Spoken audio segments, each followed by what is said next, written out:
Yahobu, Bapak Ibu Pendeta, Sinenge, Majelis dan warga Gereja Amin, ini adalah channel YouTube Sinode Gereja Amin. Karena itu, bagi yang mencintai Gereja Amin, tontonlah, subscribe, like, dan bagikan. Gereja Amin yang tangguh, mandiri, dan peduli. Tuhan Yesus memberkati.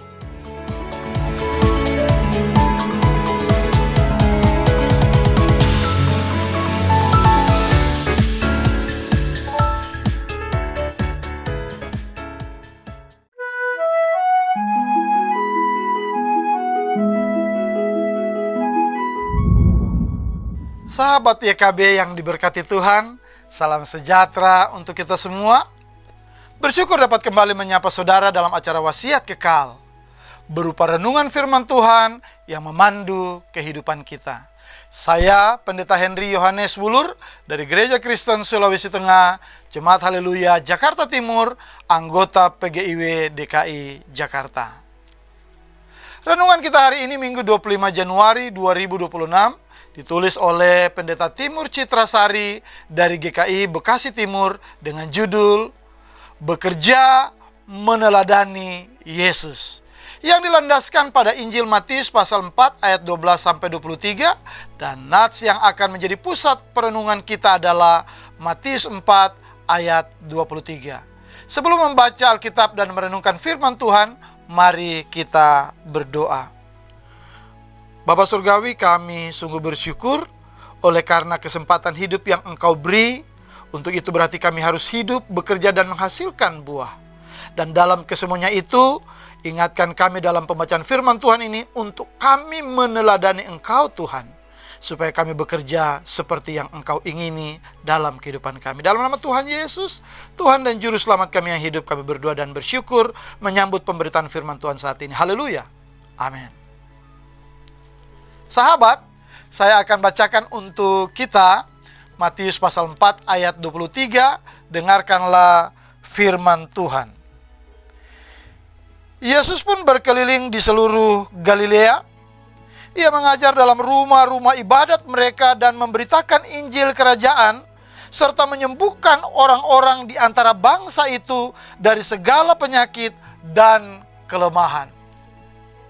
Sahabat, bagi kebanyakan orang, bekerja itu melelahkan. Bukan hanya tubuh yang letih karena beraktivitas seharian, melainkan juga pikiran dan hati turut merasa lelah. Sebab situasi dan suasana yang kita hadapi saat bekerja tidak selalu sesuai harapan. Ternyata kita tidak sendirian mengalaminya. Tuhan Yesus pun beraktivitas dalam kondisi yang tidak ideal. Jarak yang jauh dan alat transportasi yang terbatas membuatnya lelah secara fisik. Yesus juga harus berhadapan dengan orang Farisi dan Saduki yang selalu merasa benar, serta meladeni orang-orang yang suka membantah. Selain itu, Tuhan Yesus juga menyembuhkan orang-orang dari segala penyakit dan kelemahan.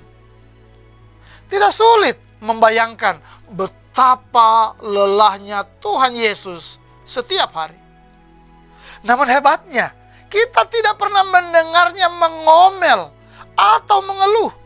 Justru yang terdengar adalah pernyataan ini: Bapakku bekerja sampai sekarang dan aku pun bekerja. Sahabat, tentu saja situasi dan segala sesuatu yang kurang baik perlu diperbaiki. Kita perlu berpartisipasi dalam hal ini. Namun, belajar dari Tuhan Yesus bahwa dalam situasi yang tidak ideal pun, Dia tetap bekerja sebaik-baiknya. Baginya, bukan karena situasinya baik, maka Dia bekerja dengan baik. Melainkan Dia bekerja dengan baik karena memang pekerjaan semestinya dilakukan dengan sebaik-baiknya. Amin. Mari kita berdoa.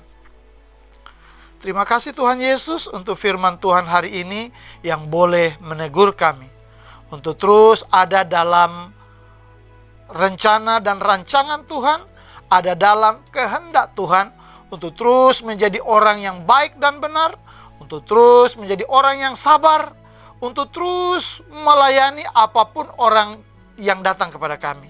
Supaya kami menunjukkan kepribadian kami bahwa kami adalah anak-anak-Mu. Terima kasih Tuhan Yesus. Haleluya. Amin. Sahabat, demikian renungan kita hari ini. Jangan lupa subscribe, like, dan bagikan kepada sebanyak mungkin orang. Tuhan Yesus memberkati. Amin.